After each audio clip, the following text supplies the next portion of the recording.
What's up, everyone? We have ourselves a U.S. Open Cup champion. It is Orlando City. They defeat USL Championship side Sacramento Republic 3-0 in the final in a game that was much, much closer than the final scoreline suggests.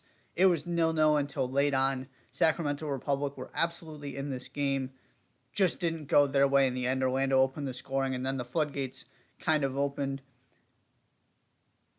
And to Sacramento's credit, my big thing I was looking for in this game, my big question heading in, was could Orlando actually pin Sacramento in and get a sustained pressure and not let Sacramento get forward and not let Sacramento possess the ball? And the answer, by and large, was no. This is the one thing Sacramento have been excellent in throughout this tournament, how they keep beating these MLS teams. Most Cinderellas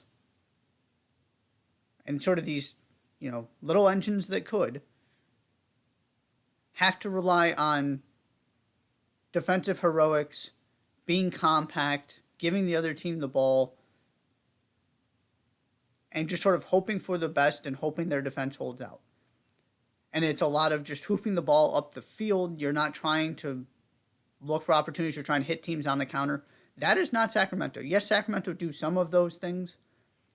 They have been really good defensively, and of course they're not going to dominate these games against MLS teams that are spending more on single players than they are on their entire roster. But if you go back and you watch these games, Sacramento continues to play out of the back. They continue to take risks. And what it allows you to do is it relieves that pressure. And so Orlando were never able to get play in Sacramento's half of the field for 15, 20-minute stretches and just keep the ball there and really attack that back three.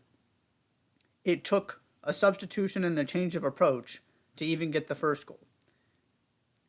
However, that first goal came off of the downside of the way Sacramento play and their bravery and insistence on playing out of the back and not being afraid.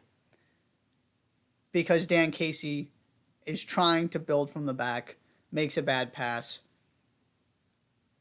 and there you go. It's 1-0. And then Dan Casey gives away the penalty. He has a rough 10-15 minutes there. Benji Michel adds a third, and all of a sudden it's 3-0 in a game that should have been decided by a single goal. Erkan Kahara starts up top for Orlando City. He has a good look early that he can't connect on, and that was about it. Again, a testament to how difficult this Sacramento Republic team is to break down. And right before they gave up the goal was arguably Sacramento's best stretch of the game. They were getting really comfortable, and Mark Briggs, their coach, said this afterward. He felt phenomenal about where they were. And you make that one mistake, and everything just snowballs. And I keep going back to this point about playing out of the back and Sacramento doing this on their own terms because we have seen these mistakes in past rounds. This is not the first time they've played a bad ball from that back three trying to build play. It was just the first time they got punished for it. And so this is one of the things I want to give Sacramento so much credit for. They are not your typical Cinderella, your typical underdog. They take risks. They make mistakes. And until this game, they were good enough to fight through them and overcome them. It just wasn't enough because they did make the mistake on the wrong day. Benji Michel comes in and stretches the game, gets in behind, which is something Erkan Kara it's not what he does. It's not his game. Benji Michel, absolutely. He just was a handful. He gets the third goal to really seal this thing. Cool moment for him playing for his hometown club. And Mark Briggs, after the game, said, you can get away with some mistakes in the USL Championship. You can't get away with them in this kind of game, and he's absolutely right. That was really the story. This was a evenly matched game, and one team made a couple mistakes that ended up deciding it. That's really all there is to it, other than to say The other player that needs a big shout out here is Facundo Torres. He gets the first two, nearly ends up with a hat trick.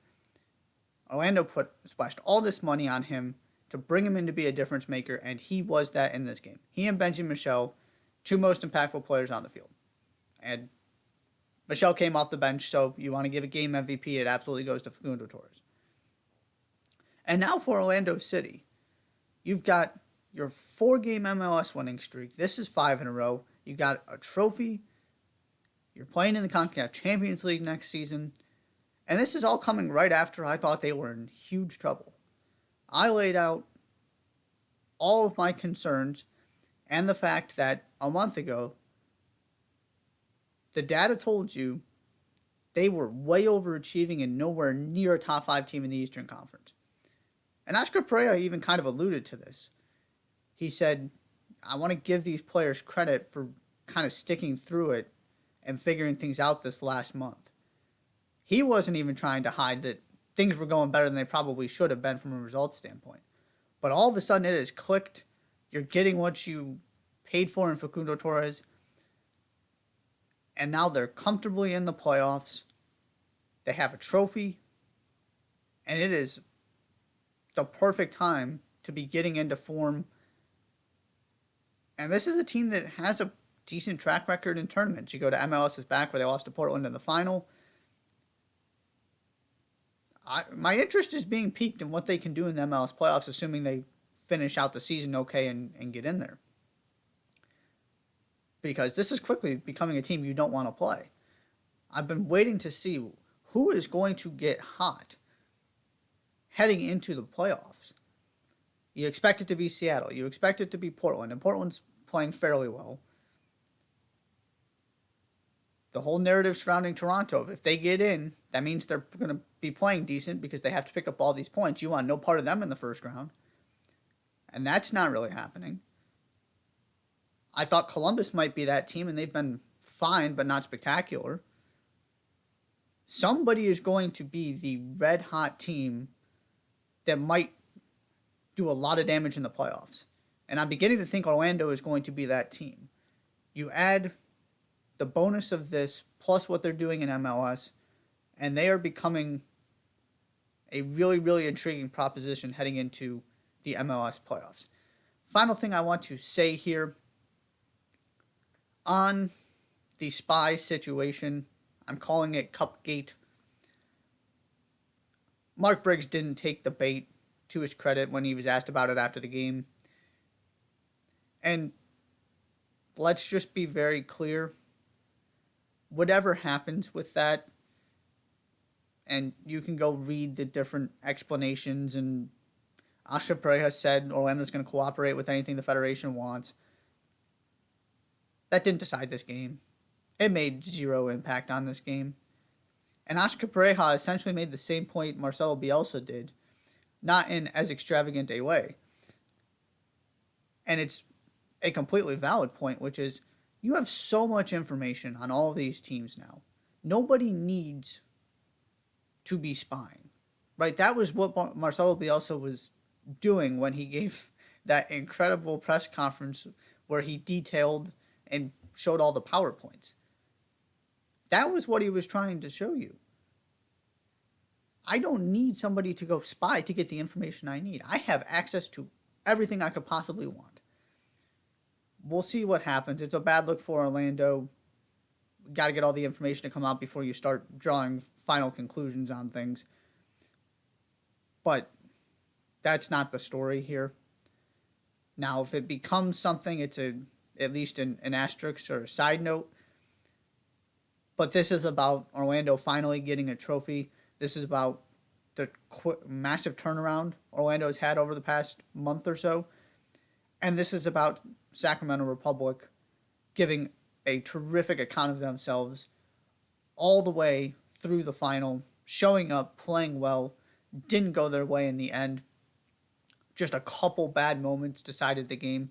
That's really what it came down to. They didn't get outplayed. They were just the team that made the mistakes that day. It happens.